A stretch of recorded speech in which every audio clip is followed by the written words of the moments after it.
Shabbat Shalom, irmãos. O louvor foi curto, porque nós temos ensaio geral e nós precisamos ser rápidos, diretos, para que nós possamos entender a palavra de Adonai e sairmos purificados. Você não pode esquecer, nem eu nem você, de pegarmos esse informativo aqui, para o acendimento das velas da Hanukkah. Você que não pegou hoje pela manhã, mandei entregar? A Ritone pediu para mandar entregar. Você entrega lá, Rogério. Aqui tem toda a explicação. Depois, aquele que tiver dúvida, é só se aproximar das irmãs, dos irmãos, que vai explicar direitinho. Mas ele é bem autoexplicativo. É interessante você estar pegando para você fazer na sua casa. Esse procedimento de acender as velas da Hanukkah é uma maneira que você tem de tirar do seu e do meu coração qualquer tipo, qualquer restio de inimizade que nós temos contra Elohim e contra o povo de Adonai. Amém? A porção desta manhã foi Vaislar, e nós vamos concluí-la fazendo o seu mafitir, o encerramento da porção, agora nesse período agora da tarde.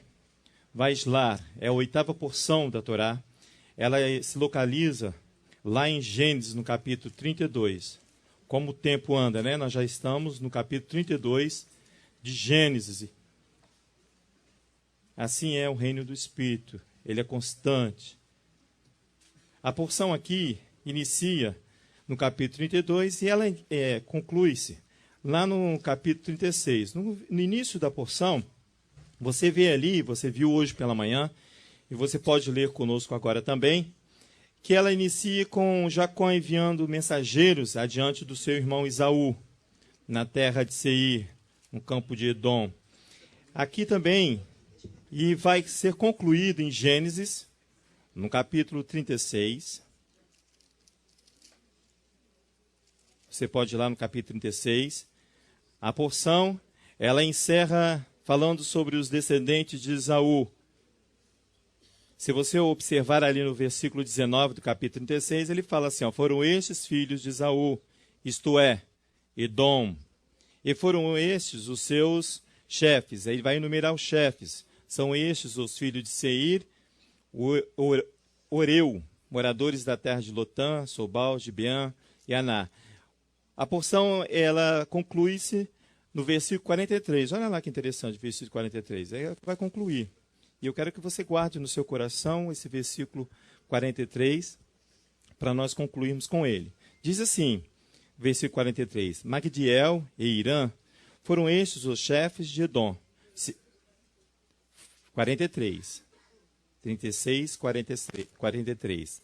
Magdiel e Irã foram estes os chefes de Edom, segundo as suas habitações na terra da sua possessão.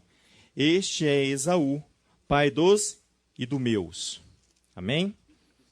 Idumeus. A porção inicia, então, aqui no capítulo 32, a partir do verso 4, com Jacó enviando uma comitiva. Ele vai enviar uma comitiva ao encontro do seu irmão Esaú, porque ele vai adentrar aonde? A terra de Seir, no campo de Edom, que é território onde habita Saul. Se você for comigo em Gênesis, voltar só um pouquinho as páginas aí, da sua Bíblia, no capítulo 25 de Gênesis mesmo, logo ali no verso 30, você vai ver ali que o autor chama Esaú de Edom. Olha ali no verso 30. Por isso que ele vai mandar uma comitiva ali na terra de Seir, ao habitar de Edom, de Esaú. Disse assim, disse Esaú a Jacó no verso 30, deixe-me, peço-te, comer desse guisado vermelho, porque estou muito cansado. Por isso se chamou Edom. Agora você vai comigo no mesmo livro de Gênesis, no capítulo 36. Observa o que diz o autor ali, de Gênesis 36, no verso 8. Ele diz o seguinte, portanto, Esaú habitou no monte Seir. Então você já tem a localização da porção. Ele vai adentrar aqui no território de Seir, no campo de Edom. A palavra ele vai enviar. Vamos lá, em Gênesis capítulo 32. Ele diz assim, ó, do verso 4. No verso 3, diz assim: Jacó enviou mensageiros adiante de Saul, seu irmão, à terra de Seir, território de Edom. 32, 3. Verso 4.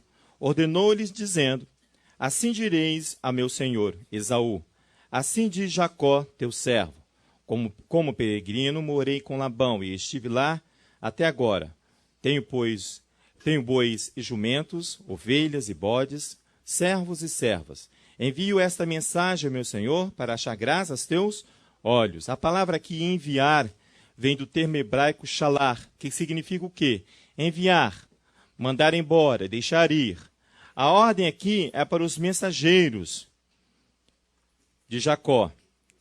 Mensageiros em hebraico é malachim, em plural, que tem como atividade específica aqui representar de modo oficial aquele que o enviara, que era Jacó. Então, há uma ordem aqui para os mensageiros de ir à frente encontrar o seu irmão. Essa comitiva aqui vai se revestir aqui, se você observar, de todo o aspecto diplomático, porém dentro da estratégia divina que nós aprendemos hoje pela manhã. Mahanaims, esse é o termo, que está lá em Gênesis capítulo 32, verso 2. Então você vai ver aqui, vai se revestir de todo um aspecto diplomático. Por quê? Porque Jacó vai usar de diplomacia aqui, porque ele teme ao seu irmão Esaú. É um relacionamento aqui de diplomacia típico de líderes de nações. As nações precisam se relacionar. Então elas vão se relacionar através da diplomacia. Por quê? Porque eu não posso ceder muito, nem ele vai me dar o bastante que eu quero. Então há uma diplomacia, uma vivência pacífica. Uma vivência pacífica entre eles. Isso é chamado de diplomacia. Então Jacó, ele vai usar desse aspecto aqui diplomático, porém dentro de uma estratégia divina. Por quê? Porque ele sabe, ele conhece o seu irmão Esaú. Para Jacó, toda a ação aqui está revestida de uma proteção divina. Olha só que interessante. Toda a ação que ele vai dar aqui está revestida de uma proteção divina. Foi isso que nós aprendemos hoje pela manhã. Porque tem como estandarte a mensagem de paz.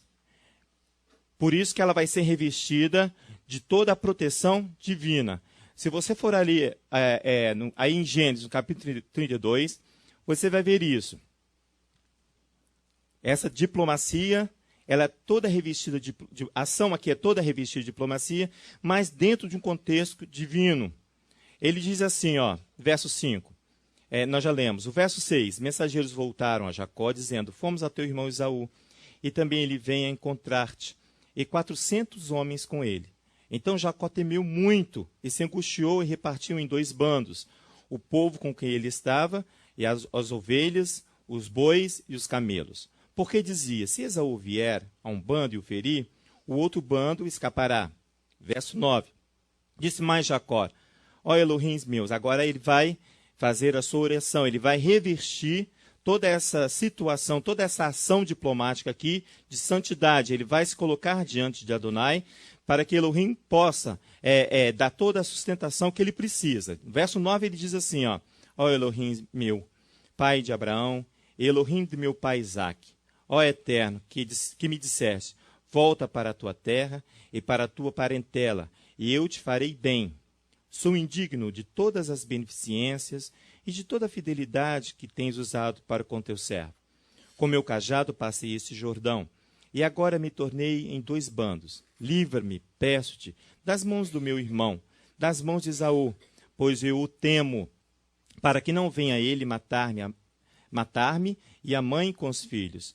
Mas tu dissestes: certamente te farei bem, e farei a tua descendência como a areia do mar, que pela multidão não se pode contar. Está vendo? Até o verso 12 aí. Você vê aqui que ele é uma conquista de Jacó, esse relacionamento com Adonai. É uma conquista que ele teve quando ele estava indo a caminho para a casa de Labão, seu sogro. Ele vai ter aquele sonho ali, com aquela escada, os anjos descendo, fazendo a ligação entre os céus e a terra. Ali vai ser estabelecida a casa de oração, Beit Tefilah, a casa de oração, Bet-El. Bet quer dizer casa, El, Elohim, de Adonai. Então é a casa de oração, é uma conquista. Aquele que, diz assim Isaías, não precisa ir lá não que eu vou ler para vocês por causa do nosso tempo. Isaías no capítulo 27, do verso 5 ao verso 6 diz assim, aquele que se coloca sob minha proteção, que faça paz comigo. Essa era a condição aqui de Jacó. Quando ele teve aquele sonho e ele foi sob a proteção divina para servir a teu sogro Labão. Ele foi sobre essa proteção. Então ele faz paz com Adonai. Então o verso diz assim, aquele que se coloca sobre a minha proteção, que faça paz comigo.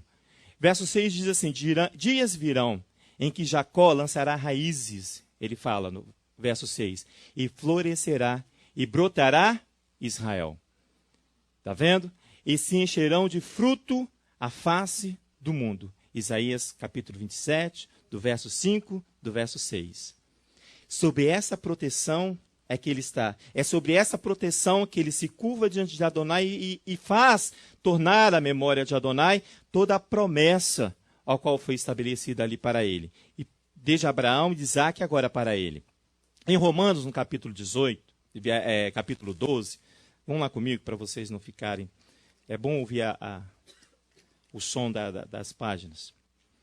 É um versículo só, mas Romanos, lá no capítulo 12 de Romanos, tem uma ordem interessante ali, que vai de encontro a isso que Isaías diz lá no capítulo 27.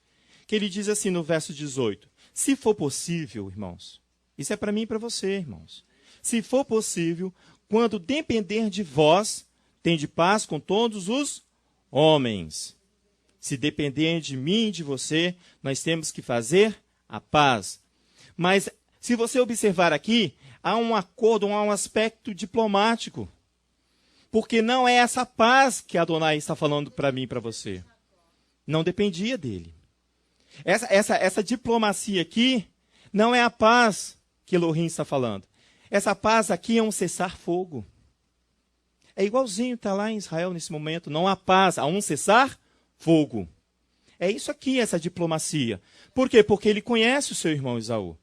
Aqui, todo cuidado aqui, em Gênesis, no capítulo 2, que Esaú estabelece aqui, todo cuidado é posto. Por quê? Porque Jacó conhece a oposição. Jacó conhece a oposição do seu irmão, devido ao seu caráter impetuoso. De quem? De Esaú. A função aqui de Jacó, ele está bem dentro do período ao qual nós estamos, que é o período de Hanukkah. Por quê? É uma função do chamar, de vigiar, de zelar, de proteger quem? Os oráculos de Elohim. Quais são os oráculos de Elohim a qual Jacó está protegendo? A sua descendência. É esse oráculo, é esse que ele vai ter que entrar na terra de Seir, no campo de Edom e atravessar. É esse oráculo aqui, é essa função de zelar, do chamar. O que é o chamar? É uma função que tinha dentro do templo. Era um servo que tinha para organizar toda a estrutura do templo para na hora do serviço do templo. É uma ritona. Vamos exemplificar para a gente ter uma coisa mais objetiva. É uma ritona. É um chamar, aquele que vai zelar, aquele que vai deixar tudo em ordem para que eu e você viemos aqui a adorar a Adonai. Deixa tudo em ordem. É o chamar, ele vai zelar, ele vai vigiar. É aquele que fica com os olhos e os ouvidos atentos. Então, todo esse cuidado aqui de Jacó é porque ele precisava zelar pela proteção, zelar pela proteção dos oráculos de Elohim. Que são o quê? Que é a sua descendência. Porque Isaías já falou.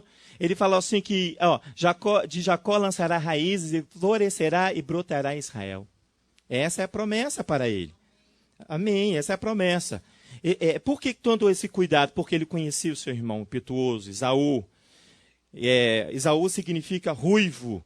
Em hebraico é Admone, nome que evoca sangue, Dam. O termo evoca ainda a tribo de Edom. Você viu o que nós lemos lá? A tribo de Edom. Eu vou ler alguma coisa aqui para vocês. No conceito da ciência humana, da psicologia, é identificado esse tipo de personalidade como personalidade sanguínea. aquela pessoa impetuosa, aquela pessoa que evoca sangue, aquela pessoa que é edomita. Olha só, que tem as obras da carne muito acentuada. É identificado com personalidade sanguínea. Se eu estiver errado, os psicólogos aí que tiverem aí me corrija. Em termos de emoções, o sanguíneo, ele é emotivo. Esaú vai cair de choro nos braços de Jacó. Aqui, ó. Em termos de emoções, o sanguíneo é emotivo, demonstrativo, entusiasta, expressivo, tem uma personalidade cativante. É uma maravilha, é um verdadeiro falador, um contador de história. E, por norma, está sempre de bom humor, embora a sua disposição possa variar. É aquela pessoa que se faz presente. Mesmo ele não estando, ele se faz presente. Ele quer estar sempre em evidência, ele é expressivo, ele é falador, ele é contador de história, ele se aparece, ele se apresenta. Esse o edomita, é característica personalidade sanguínea. Mas nem tudo é uma maravilha, né? Ele se faz notar onde quer que ele esteja, irmãos. Porém, em termos de dinâmica familiar, relacionamento, é impaciente, ele é egocêntrico, fala e não cumpre, diz tudo que vem na cabeça sem refletir, ele berra, ele grita e ele não sabe disciplinar. Ele não consegue conviver em família. Os amigos acham ele a pessoa maior, a maravilha, mas dentro de casa ele não consegue exercer a sua função sacerdotal, que é disciplinar os seus. Essa é a personalidade sanguínea. Os psicólogos, os estudiosos, eles tiraram isso do nada? Não, irmãos. São estudiosos, eles estudam o comportamento humano. Então você vê aqui que é esse o cuidado que Jacó vem sobre as suas descendências. Por quê? Porque eles vão atravessar o vale de Edom. Eles vão ali onde habita quem? Esaú, aquele que tem uma personalidade sanguínea. Essas características de Edom irá torná-los, irmãos, genuínos opositores de Israel. Essa personalidade, olha isso é interessante, vai torná-los genuínos opositores de Israel. Por isso que eu falei para você que quando você cumpre o acendimento das velas da Hanukkah, você está ali cessando, fazendo cessar qualquer resquício de inimizade que você tem com seus pais. Abraão, Isaac e Jacó. Esses são os nossos pais. Vai lá em Números para você ver isso. Tranquilo que eu vou ser breve, tá? Números 20. Por quê? Porque nossas crianças, a nossa descendência, elas vão ensaiar. Nós temos que estar aqui para protegê-las. Aqui, ó. Então, a gente vai terminar no horário um pouco mais cedo. Diz assim, ó, no capítulo 20 de Números. Ao verso 14. Moisés enviou de Cádiz mensageiros ao rei de Edom, dizendo, assim diz teu irmão Israel. Você está conseguindo identificar? Vou ler de novo, 14. Moisés enviou a Cádiz mensageiros ao rei de Edom, dizendo, assim diz teu irmão Israel, sabes todo o trabalho que nos sobreveio, como nossos pais desceram ao Egito e vivemos lá muitos anos. Egípcios nos maltrataram, a nós, aos nossos pais. Números 20, verso 16. Mas quando clamamos ao Eterno, ele ouviu a nossa voz, e enviou um anjo e nos tirou do Egito. Agora estamos em Cádiz, cidade de extremidade dos seus termos. Ele está falando com o rei de Edom, verso 17. Deixe-nos passar pela tua terra. Não passaremos pelo campo, nem pelas vinhas, nem beberemos água dos poços. Seguiremos pela estrada real, sem nos desviarmos nem para a direita, nem para a esquerda, até que atravessemos os teus termos. Verso 18. Respondeu-lhes Edom, não passarás por mim. Do contrário, sairei com a espada ao teu encontro. Disseram os filhos de Israel, iremos pelo caminho principal, e se nós ou o nosso gado bebermos a tua água, pagaremos por ela. Nada mais queremos senão passar a pé. Outra vez respondeu ele, não passarás. Então Edom saiu contra eles com muita gente e grande força. Assim Edom negou, irmãos, passagem a Israel pelo seu território, pelo que Israel se desviou dele, porque ele não podia entrar em atrito, em contato, porque eles eram irmãos.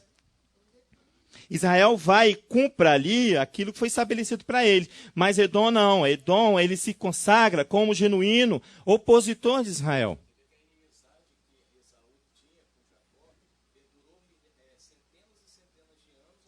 Sabe por que aconteceu isso? Ele está falando assim que a inimizade de Edom, de Esaú contra Israel, é uma coisa que vem de geração em geração. Sabe por quê? Porque a personalidade sanguínea da nação de Edom, ele não sabe disciplinar. Por isso que há uma herança. Não sabe disciplinar os seus filhos. Pode falar, Amanda.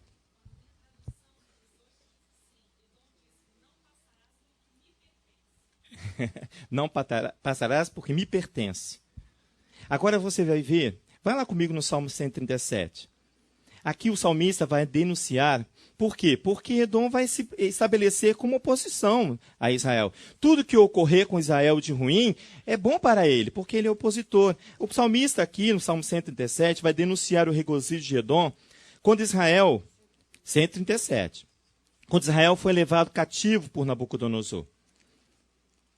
Salmo 137. Aqui, ó. Esse regozijo vai ter uma consequência, irmãos, que nós vamos ler depois. Salmo 137 diz assim: junto aos rios da Babilônia, nos assentamos e choramos. Olha o salmista quando inicia o Salmo 37. Lembramos de Sião, nos salgueiros que há no meio dela, penduramos as nossas harpas, pois aqueles que nos levaram cativo nos pediram canções, e os que nos atormentavam, que os alegrássemos, dizendo: cantai um dos cânticos de Sião. Como entoaremos o cântico do ao Eterno em terra estranha? Se eu me esquecer de ti, ó Jerusalém, esqueça de a minha destra a sua destreza. Apegue minha língua ao paladar, se não lembrar de ti, se não preferir Jerusalém, minha maior alegria. Nós cantamos isso na festa. Lembra-te, ó Eterno, do que fizeram os filhos de Edom. No dia da queda de Jerusalém, está vendo? Diziam: arrasai até os seus alicerces, eles estavam regozijando-se. Está vendo? Ó o verso 8, ó filha de Babilônia, condenada à destruição. Feliz é aquele que te retribuir pelo que nos fizestes. Feliz é aquele que pegar os teus filhos e der com eles nas pedras. Isso faz referência ao rei Amazias, que deu com os filhos de Edomitas nos penhascos, lá numa das guerras, lá em Crônicas, segundo Crônicas, depois se você quiser ler, capítulo 25, você vai entender isso aí. Quando os edomitas são rendidos e são lançados no penhasco. O salmista aqui, ele vai denunciar aqui que Edom se regozija com a destruição de Israel, quando ela é levada cativa. Esse regozijo aqui, na nossa porção, o profeta Obadias, se você for lá, você vai ver, declara que a essência do julgamento que virá sobre Edom está nesse regozijo. Ele diz assim que nunca mais eles vão se regozijar, por causa da inimizade, do ódio contra o irmão. Aqui, ó, nunca mais vão se regozijar. Aqui, ó. Olha lá em Obadias, vai lá comigo. Depois de Amós. É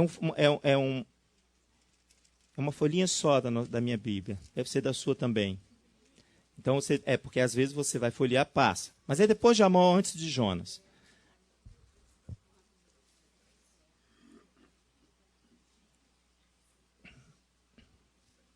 Aqui, ó. Posso ler, irmãos? Diz assim, ó, verso 1. Visão de Obadias. Essa aqui é a porção dos profetas dessa semana. Assim diz o Eterno Elohim a respeito de Edom. Ouvimos a mensagem do Eterno. Foi enviado às nações o mensageiro dizendo: levantai-vos e levantemo-nos contra ela para a guerra. Eis que te farei pequeno entre as nações. Tu serás totalmente desprezado. A soberba do teu coração, Edomita, está vendo? Te enganou. Ó tu que habitas nas fendas das rochas, na tua alta morada, que dizes no teu coração: quem me derrubará em terra? Embora te eleves como águia e ponhas o teu ninho entre as estrelas, dali te derrubarei, diz o Eterno. Se viessem a ti ladrões ou assaltantes de noite, não furtaria somente o que lhe bastasse?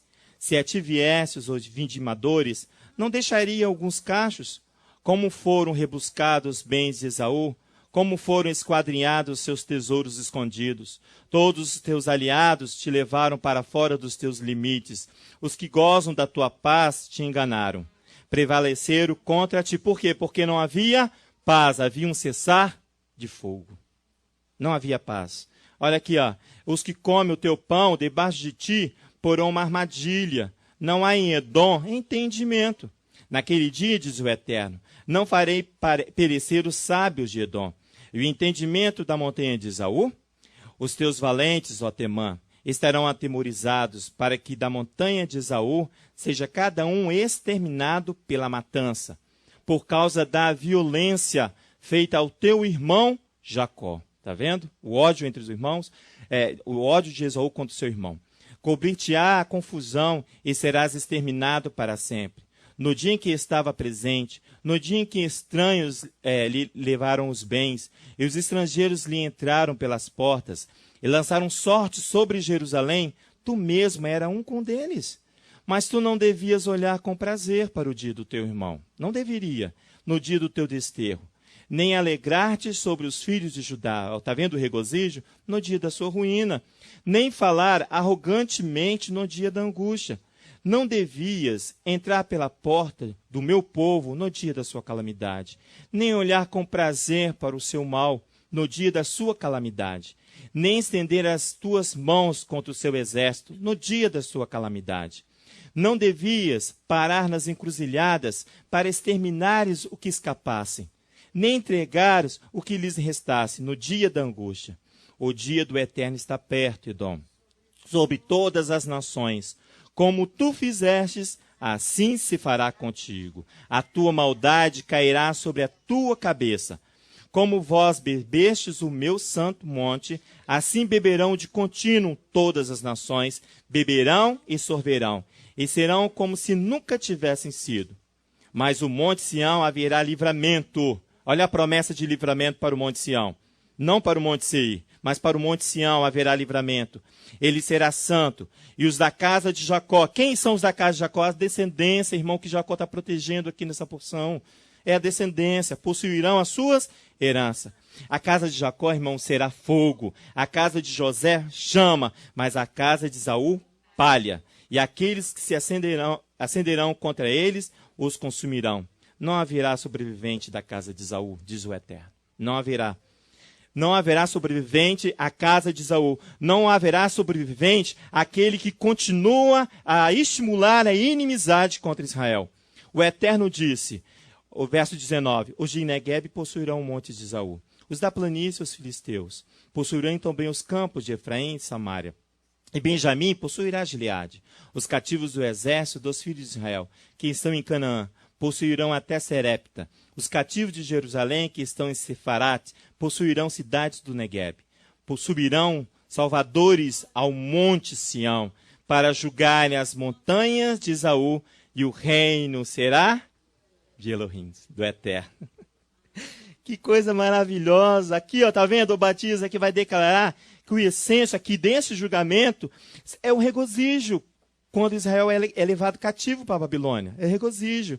Por quê, irmãos? Porque a inimizade não foi cessada pelas gerações de Edom. Aquilo que o Roberto falou. Porque não sabe o que? Disciplinar a sua descendência, os seus filhos. Eles vão estimular que eles continuem o ódio. Que eles continuem o quê? O desprezo. É o estímulo que ele dá. Não ensina as crianças a tirarem, ensina. Não precisa ser lá próximo, não. Aqui mesmo, em nosso meio, aqui no Brasil. Ensinam a odiar a nação de Israel, ensinam a odiar a Torá, ensinam a odiar os profetas. É assim. Por quê? Porque são edomitas, têm uma personalidade sanguínea. Eles não têm, eles berram, eles gritam, mas eles não têm uma convivência familiar. Eles não têm um relacionamento familiar. Não sabem estabelecer a disciplina na sua casa. E por isso que aqui não cessa o ódio de gerações. Vai lá comigo no capítulo, em Romanos. Por favor. Romanos 12. Eu estou terminando. Romanos 12.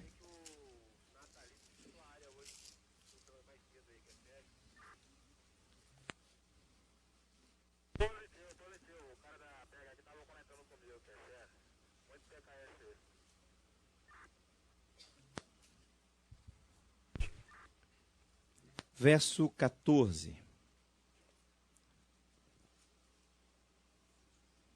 Não sei se é esse, eu acho que eu...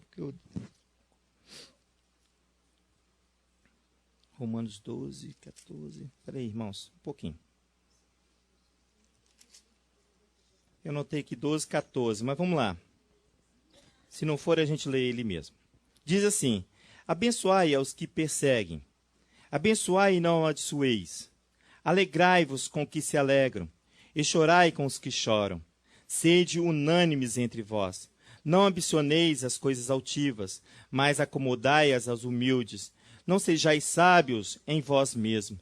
A ninguém torneis mal por mal. Procurai as coisas honestas perante todos os homens. Se for possível, quando depender de vós, tende paz com todos os homens. Não vos vingueis a vós mesmos, amados, mas dai lugar à ira, pois está escrito: minha é a vingança. Eu retribuirei, diz o Eterno. Portanto, se o teu inimigo tiver fome, dá-lhe de comer. Se tiver sede, dá-lhe de beber. Fazendo isso, amontoará brasas de fogo sobre a sua cabeça. Não te deixe vencer do mal, mas vence o mal com o bem. Por quê? Porque você precisa disciplinar o outro. Você não pode estimular o ódio ao outro. É isso que Edom, por isso que vai passar de geração em geração. Os profetas...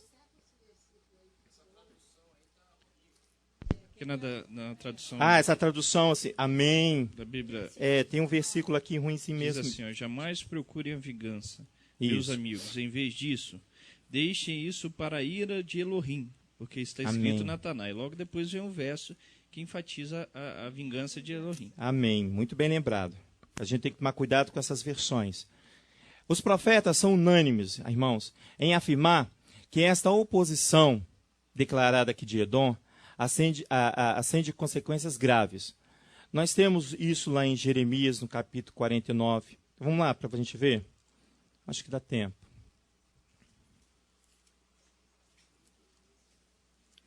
Jeremias 49, ele fala muito sobre isso. As consequências graves de você alimentar o ódio.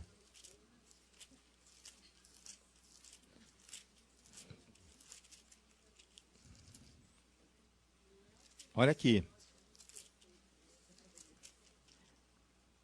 Olha o verso 7. Diz assim, ó.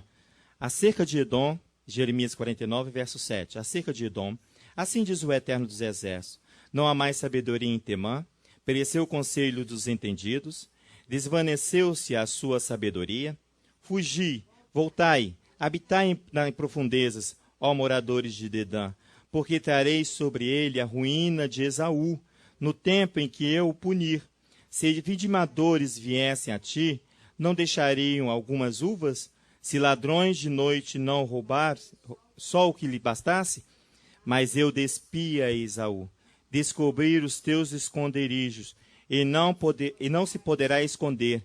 É destruída sua descendência, como também seus irmãos e seus vizinhos. E ele já não é. Está vendo? Aí ele vai falando todo o capítulo, até o verso 22.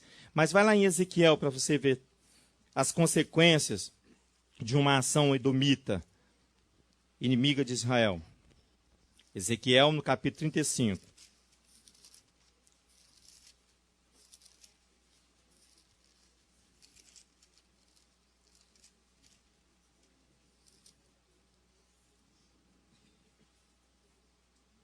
Ezequiel 35, olha o verso 9. Diz assim, ó. Posso ler? Diz assim, ó, 35, verso 9, Ezequiel. Em desolações perpétuas te porei, e as tuas cidades nunca mais serão habitadas. Então sabereis que eu sou o Eterno. Visto que dizeis, os dois povos e as duas terras serão meus, e os possuiremos, ainda que o Eterno se achava ali. Por isso, tão certo como eu vivo, diz o Eterno Elohim, procederei conforme a tua ira, e conforme a tua inveja, de que usaste de teu ódio contra eles, e serei conhecido deles quando te julgar. Então saberás que eu, o Eterno, ouvi todas as tuas blasfêmias, que proferiste contra os montes de Israel, dizendo, já estão desolados, a nós nos são entregue por pasto. Vós vos engrandecestes contra mim com a vossa boca, e multiplicaste as vossas palavras contra mim, e eu ouvi. Assim diz o Eterno Elohim: enquanto se alegra toda a terra, porém a ti em desolação. Como te alegraste como a herança da casa de Israel, porque foi desolada, assim farei contigo. Desolado serás, ó monte Seir, e todo Edom, sim, todo ele. Então saberão que eu sou o Eterno. 4, 5, 6, amados. Vamos juntos? As tuas cidades, porém, solidão, e tu te tornarás em desolação. Então saberás que eu sou o Eterno. Porque guardaste inimizade perpétua e abandonaste os filhos de Israel à violência da espada, no tempo da extrema iniquidade. Por isso, tão certo como eu vivo, diz o Eterno Elohim, eu te preparei para sangue, e o sangue te perseguirá. Está vendo as consequências? O sangue te perseguirá. A personalidade vai estar aflorada. Isso. Vamos ler? Aqui, ó. Visto que não aborreceste o sangue te perseguirá. Te perseguirá. Irmãos, nós estamos num período de Hanukkah, irmãos. Nós estamos no período de acender as velas da Hanukkah. A oração que Jacó fez, ele traz a lembrança, o que o Eterno prometeu. É essa ação que eu e você fomos fazer quando acendemos as velas da Hanukkah. Acender o fogo, acender a luz, dar a luz, trazer a luz, chamar para a luz. Trazer aqui o princípio básico dos preparativos de Hanukkah. Por quê? Porque Hanukkah, ele trata do verbo chamar, aquele ao qual eu falei que Jacó representa muito bem na proteção da sua descendência. Chamar é aquela vela principal, se você consegue ver, aquela que está ali, ó, mas quer ver? Eu vou te mostrar aqui que eu chamar aqui. Aqui, ó. O chamar é ela aqui, ó, essa aqui, ó, essa vela. Shamash, a raiz é chamar. É ela que vai servir, é ela que vai acender todos os dias a sua Hanukkah. É o serviço, é o servir. Irmãos, as coisas do Eterno, elas são feitas para serem observadas com muito carinho. Por isso que ele fala assim, você precisa observar, você precisa vigiar, você precisa zelar. Vamos lá em Apocalipse, no capítulo 3, para você ver. Eu fiquei observando aquela ação daquele homem que entrou aqui. Aquela ação daquele homem é para nós, irmãos, para nós vigiarmos, pastora. É para nós vigiarmos. Sabe por quê? Porque o ladrão, dizia Yeshua em João 10, 10, ele tem... Apocalipse 3, fica aí no Apocalipse 3. Irmãos, João no capítulo 10, 10, ele dá 3 características do ladrão, não dava? O ladrão, ele veio para roubar, matar e destruir. Esse homem aqui só roubou. Porque tinha alguém vigiando, orando, intercedendo na tefilá da manhã. Orando, intercedendo. O Eterno nos chama a atenção porque ele vai aqui e executa somente uma função de roubar. Mas eu preciso continuar vigiando para que ele não venha matar, para que ele não venha destruir. Destruir o quê? Os oráculos que Elohim nos deu, irmão, a Torá. O Torá foi isso que ele nos deu. Em Apocalipse, deixa eu ir lá. Eu fiquei observando em casa, pensando neste homem. É para nós, nos chamando a atenção. Apocalipse, no capítulo 3, ele diz assim à igreja de Sardes. Olha só, assim, ó, ao anjo da igreja de Sardes, escreve, isso diz o que tem 7 espíritos de Elohim, e as 7 estrelas. Conheço as tuas obras. Tens nome de que vives, mas estás morto, porque provavelmente não vigiava. Não vigiava a igreja de Sardes. Ao verso 2, sê vigilante e confirma ao restante que estava para morrer, pois não tenho achado as tuas obras perfeitas diante de Elohim. Há uma falta em nós, amados. Foi colocado na balança e achou em falta de vigilância, irmãos. Por isso que ele fala aqui, olha, achada as suas obras perfeitas, não a perfeita diante de Elohim. Por quê? Porque se a obra fosse totalmente perfeita, ele ia executar as 3 funções: matar, roubar e destruir. Aqui, ó, o verso 2, o verso 3. Lembra-te, pois, o que recebestes e ouviste, e guarda-o, e arrepende-te. Mas se não vigiastes, virei sobre ti como um... Está vendo, amados? E não souberás a que hora sobre ti virei. Mas também tens em Sardes algumas pessoas que não contaminaram as suas vestes, as vestes de justiça. E comigo andarão vestidas de branco, pois são dignas. O que vencer será vestido de vestes brancas. De maneira nenhuma riscarei o seu nome no livro da vida. Mas confessarei o seu nome diante do meu Pai e diante dos seus anjos, que são os mensageiros. Quem tem ouvidos, ouça o que o Espírito diz às igrejas. Irmãos, é o chamado de chamar, de vigiar. Segundo os pesquisadores, aqui a igreja de Sardes era uma igreja morta. Os pesquisadores, eu não sei nada disso. Eu pesquisei, olha, diz assim, ó, Sardes era uma igreja morta porque foi seduzida, sabe por quê? Pela luxúria, pela apatia. Olha só, apatia e religiosidade licenciosa, aquela que é permitida, a falsa, é permitida. Emitiu as primeiras moedas de ouro. Assim, irmãos, ela tomou posição de servir ao império, em vez de servir a Elohims. Servir ao império e não a Elohims. Exatamente, servir a império, irmãos, é servir de combustível à inimizade. Grava isso no seu coração. Grava isso no teu coração, porque quando você não serve a Elohim, você está servindo ao império. E servir a império é servir de combustível para a inimizade. É servir de combustível para a inimizade. Vamos terminar? Vamos lá, seríssimo. Eu quero, antes de ir lá, eu vou ler para vocês. Vai lá em Mateus, no capítulo 2. Mas antes, eu vou ler para vocês. Eu vou ler sozinho, vocês só vão ouvir. Eu vou ler capítulo 36 de Gênesis, que é a nossa Rafitará. Você vai lá para Mateus, capítulo 2. Eu estou indo lá em Gênesis, no capítulo 36. Vocês ficam em Mateus, capítulo 2. Nós vamos encerrar aí. Olha o Gênesis 43, eu li com vocês, eu vou lembrar. Diz assim, Gadmiel e Irã foram estes os chefes de Edom, segundo as suas habitações na terra da sua possessão. Esse é Esaú, pai dos idumeus. Agora vai lá Mateus, capítulo 2. Você vai ver quem é Idumeu. Quem é Idumeu? Mateus, capítulo 2. Por isso, aí, isso aqui eu vi hoje, irmãos, à tarde agora. Eu falei assim, Senhor, agora eu entendi o movimento do Espírito pela manhã sobre as crianças. Eu entendi. Irmãos, aqui, capítulo 2 de Mateus, ele vai, logo no verso 1, ele vai falar de Herodes. Então, antes de ler, eu vou falar quem é Herodes aqui.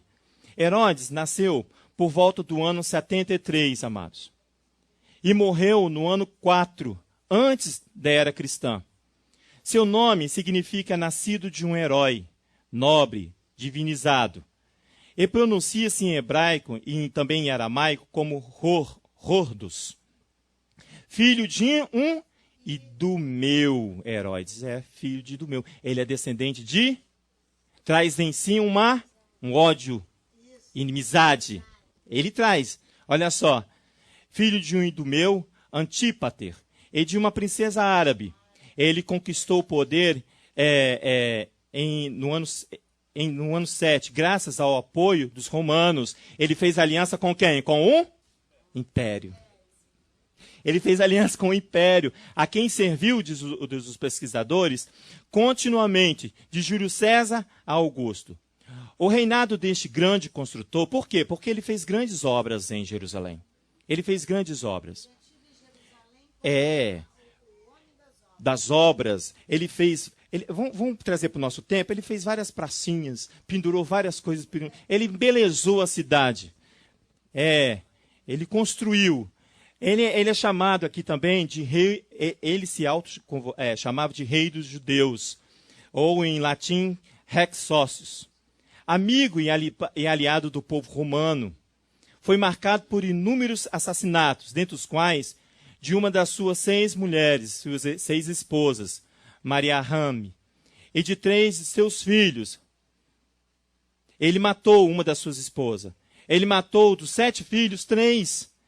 Este é um idumeu, um Edom, um edomita, Herodes. Você vai lembrar dele quando nós estivermos estudando sobre Hanukkah. Semana que vem você vai estudar sobre Hanukkah. Vai vir à memória este homem aqui, ó. O Eterno já está nos preparando. Segundo os estudiosos, César Augusto diz assim: mais vale ser o porco de Herodes do que ser seu filho. Sabe por quê? Porque ele não consumia os alimentos kasher, só consumia os alimentos proibidos. Ele preservava os alimentos proibidos. Minto, ele preservava. E um dos alimentos que ele preservava, que ele adorava, era o porco. Tanto é que eles vão lá no templo e vão sacrificar um porco. Por isso, por isso que César Augusto deixa uma escritura falando assim: vale mais ser porco de Herodes do que seu filho. O seu reinado, irmão, inicia com o assassinato de 45 membros do Sanhedrin, do Sinédrio de Jerusalém, da corte de juízes de Jerusalém. Ele vai começar o seu reinado assim. Agora você vai ler Mateus capítulo 2. Para você ver que ele vai tentar cessar o quê? Aquilo que o Eterno de mais valor deu para mim e para você, que é a nossa descendência. A nossa descendência que nós precisamos ensinar a não ter ódio, preservar e cuidar dos utensílios da casa do Eterno. Olha lá, Mateus capítulo 2.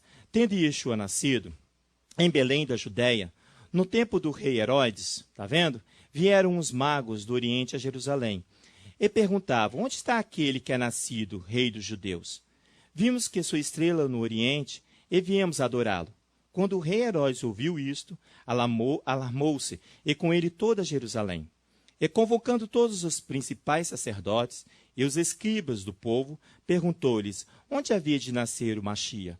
Eles lhe responderam: em Belém da Judéia, pois foi isto que o profeta escreveu. Verso 6. E tu, Belém, terra de Judá, de modo nenhum és menor entre os governantes de Judá, pois em ti sairá um guia, que apacentará o meu povo Israel. Que coisa maravilhosa. Olha o verso 7. Então Herodes chamou em secreto os magos, inquiriu deles exatamente acerca do tempo em que a estrela aparecera. E enviando-os a Belém, disse-lhes: ide e perguntai diligentemente pelo menino. Quando o achardes, avisai-me, para que eu também vá e o adore. Olha que homem bondoso. Está vendo? Olha o verso 9. Por quê? Porque o seu reinado estava... O reinado de Herodes estava sendo ameaçado, porque eles diziam: vai nascer o rei dos judeus. Então ele vai matar o mal para onde? Pela raiz. É assim que ele pensa. Vai aonde? Na sua descendência. Olha só o verso 9. Tendo eles ouvido o rei, partiram. E a estrela que tinha visto do Oriente ia adiante deles, até que chegando, se deteve sobre o lugar onde estava o menino. Verso 10. Vendo eles a estrela, alegraram-se imensamente. Verso 11. Entrando na casa, viram o menino com Maria, sua mãe, e prostrando-se o adoraram. Então, abrindo os seus tesouros, lhe apresentaram suas dádivas, ouro, incenso e mirra. E tendo sido, verso 12, por divina revelação, avisados em sonhos, para que não voltassem a Herodes, regressaram por outro caminho à sua terra. Está vendo? Olha o verso 13. Tendo eles partido, o anjo do Eterno apareceu a José em sonhos e disse: levanta-te, toma o menino e a sua mãe e foge para o Egito. Protege. A proteção de Adonai sobre o menino é explícita aqui no verso 13. Fica-te lá até que eu te avise, pois Herodes há de procurar o menino para o matar. Para ele é muito fácil. Ele já tem esse costume de matar. Olha o verso 14. Levantando-se ele, tomou de noite o menino e sua mãe e foi para o Egito. Ali ficou até a morte de Herodes, para que se cumprisse o que foi dito da parte do Eterno pelo profeta: do Egito chamarei o meu filho. Verso 16. Então Herodes, vendo-se iludido pelos magos, irritou-se muito e mandou matar todos os meninos de Belém, de todos os seus arredores, de 2 anos para baixo, segundo o tempo que diligentemente inquiria os magos. Então se cumpriu o que foi dito pelo profeta Jeremias. Ouviu-se uma voz em Ramá, choro e grande lamentação. Raquel chorando pelos seus filhos e recusando ser consolada, porque já não existe. Ela se recusava a ser consolada, porque era necessário ela sentir a dor, por causa da descendência que estava sendo aniquilada. Quer falar, pastora? Hoje de manhã aconteceu uma coisa muito interessante quando nós estávamos reunidos e nós temos que prestar atenção. A Beatriz veio chorando aqui, sentou aqui perto de mim e disse: eu tive a visão de um caixão. Lembram disso? Eu falei: vai lá, fala com o Francisco. Aí ela foi falar e oramos todos, a congregação toda. Quando terminou o serviço, um casal que estava aqui me chamou e falou: pastora, contou toda a história deles e que ela estava grávida, mas que havia perdido o menino, a criança, e que ela está com a criança morta dentro dela. Não foi feita uma curetagem, nada, que os médicos não fizeram, e que ela ainda estava ali, estava aqui hoje pela manhã conosco. Foi quando nós fomos, o Roberto tirou o Sefer Torá, e eles foram para diante da Torá e oraram e choraram para mostrar a vocês que o Eterno mostrou e revelou. A Beatriz não tem conhecimento dos dois.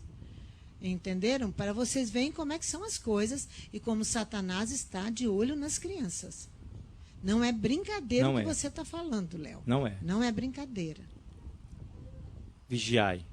A palavra para Hanukkah é o chamar, vigiai, observai, prestai atenção, para que o ladrão não venha roubar, para que o ladrão não venha matar, para que o ladrão não venha destruir aquilo de mais precioso que o Eterno tem nos dado, que é a nossa descendência, a nossa geração. Que o Eterno seja misericordioso para conosco. Pai, em nome de Yeshua, nós queremos nos apresentar diante de Ti. Nós queremos te agradecer, ó Pai, porque Tu és maravilhoso para conosco. Tu os antecipa diante de nós, Tu precipita na nossa frente e vem nos avisar coisas que nós não desconfiávamos. Pai, muito obrigado, porque a Tua palavra ela é reveladora. O Teu Espírito vem nos consolar, vem nos ensinar e vem dar toda a direção que nós necessitamos. Que o Teu nome se torne grandioso nos lábios dos nossos pequenos, que eles não venham se desviar para nenhum caminho que não seja o caminho proposto para Ti. Proteja a nossa descendência, proteja cada criança desta pequena vinha, proteja cada um deles no entrar e no sair da Tua casa, livra de toda a opressão, livra toda, Senhor, de toda a incumbência de morte, de tudo aquilo que possa afastá-lo da Tua presença, ó Pai. É o que nós pedimos, é o que nós clamamos, em nome de Yeshua, que o Senhor venha sobre nós com a Tua proteção, ó Pai. Em nome de Yeshua é que nós te agradecemos. Amém. Amém.